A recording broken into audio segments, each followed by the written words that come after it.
Assalamualaikum warahmatullahi wabarakatuh. Kami dari kelompok 3 akan memaparkan video terkait pendidikan nonformal terstruktur, terprogram, dan terencana. Adapun anggota kelompok kami yang pertama adalah saya sendiri, Ade Fitriana Gunawan, kemudian Habib Hidayatullah, Herwiono, dan Rahmawati Puji Astuti. Baiklah, untuk materi yang pertama akan saya jelaskan sendiri, yaitu pengertian pendidikan nonformal terstruktur, terprogram, dan terencana. Yang pertama adalah pengertian.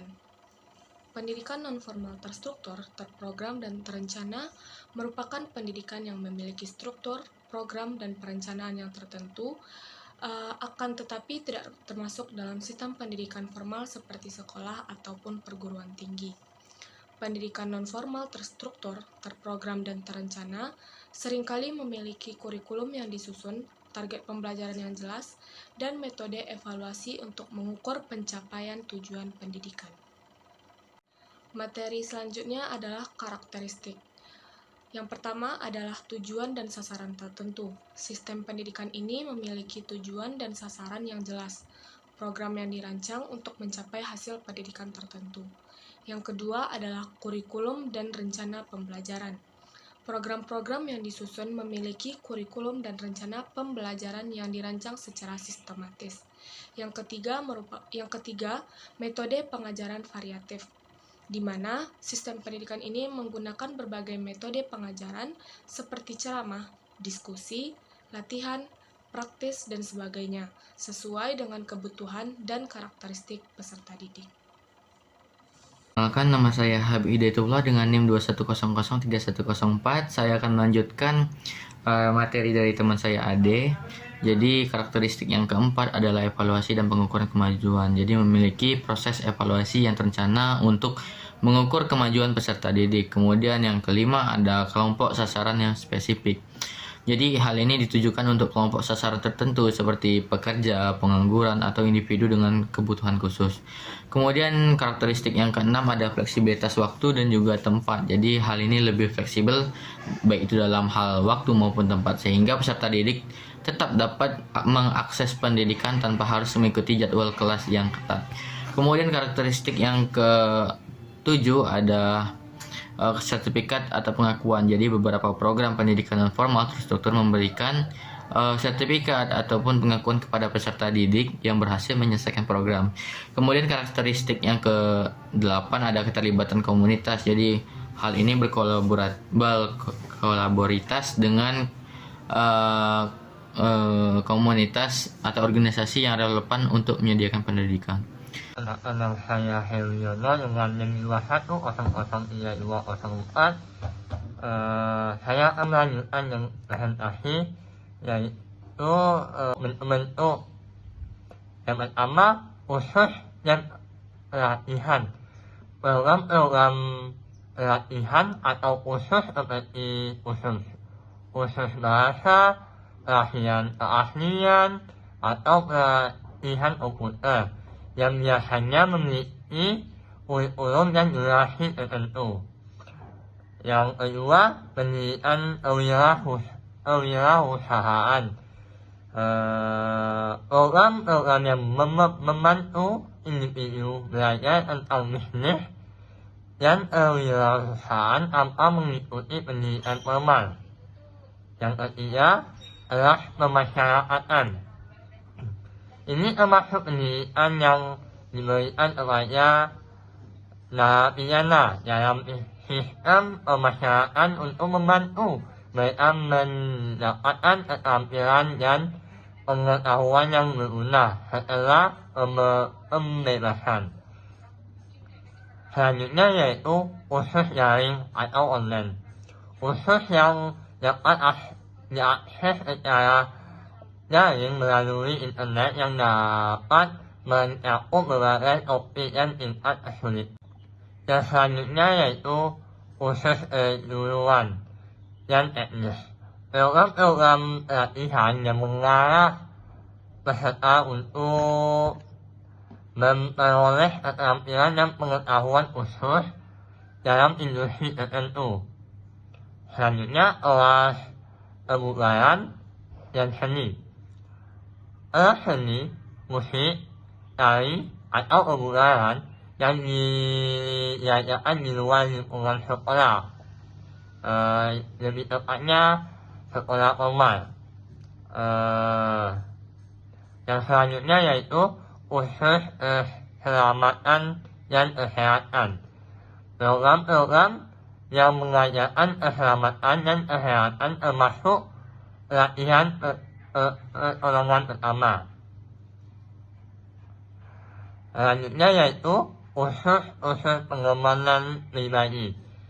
Program-program yang membantu individu mengembangkan keterampilan kepemimpinan, manajemen waktu, atau komunikasi. Yang selanjutnya pendidikan agama dan kehidupan spiritual. Kursus yang fokus pada aspek agama dan kehidupan spiritual. Yang selanjutnya yaitu kursus keterampilan.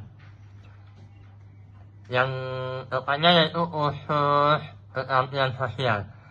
Program-program yang membantu individu mengembangkan keterampilan sosial seperti komunikasi efektif atau kepemimpinan.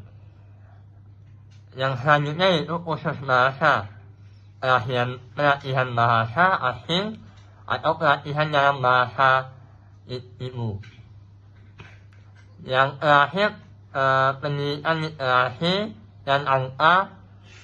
Program-program yang membantu individu memperbaiki literasi dan keterampilan berhitung mereka. Selanjutnya yaitu tujuan. Tujuan dari pendidikan masyarakat, pemberian keterampilan memberi keterampilan praktis kepada peserta seperti keterampilan kerja, keterampilan kehidupan sehari-hari, atau keterampilan teknis. Pengembangan pengetahuan. Meningkatkan pengetahuan peserta dalam berbagai bidang seperti bahasa, seni, atau ilmu pengetahuan. Yang selanjutnya yaitu peningkatan kemampuan sosial. Membantu peserta dalam pengembangan kemampuan sosial, termasuk komunikasi, kepemimpinan, dan kerjasama.